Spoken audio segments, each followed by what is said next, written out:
Hello കൂട്ടുകാരെ, നമ്മൾ ഇന്നത്തെ റെസിപ്പി എന്ന് വെച്ചാൽ തേങ്ങാ ചമ്മന്തിയാണ്. ആദ്യം നമുക്ക് തേങ്ങ ഇട്ടെടുക്കാം, പിന്നെ ഒരു ഉപ്പ്, പിന്നെ ടീസ്പൂൺ ജീരകം ഇട്ടു, പിന്നെ ചെറിയുള്ളി ഇട്ടു, പിന്നെ വറ്റൽമുളക്, കരിയേപ്പില, പിന്നെ ഒരു കഷ്ണം ചില്ലിയാണ് എടുക്കണം. ഇനി നമുക്ക് 1/4 കപ്പ് വെള്ളം ഒഴിച്ചു കൊടുക്കാം. ഇനി നമ്മൾ തേങ്ങാ ചമ്മന്തി അരച്ചെടുത്തിട്ടുണ്ട്. പിന്നെ നമുക്ക് ഓയിൽ ഒഴിച്ചു കൊടുക്കാം ചട്ടിയിലേക്ക്.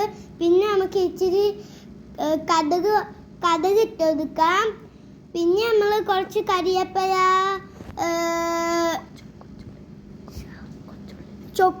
കൊച്ചുള്ളി, പിന്നെ അതൊക്കെ ഇട്ടെടുത്തു. പിന്നെ നമ്മൾ നേരത്തെ അരച്ചു വെച്ച ചമ്മന്തി ഒഴിച്ചു കൊടുക്കാം. പിന്നെ ഇത്രയേ ഉള്ളൂ. ഇനി നമ്മൾ ചമ്മന്തി ഒഴിച്ചെടുക്കാം. ഇനി നമ്മൾ ദോശക്കല്ലിലോട്ട് ദോശ ചുട്ട് വെക്കാം. അത് സ്മോൾ ദോശയാണ്.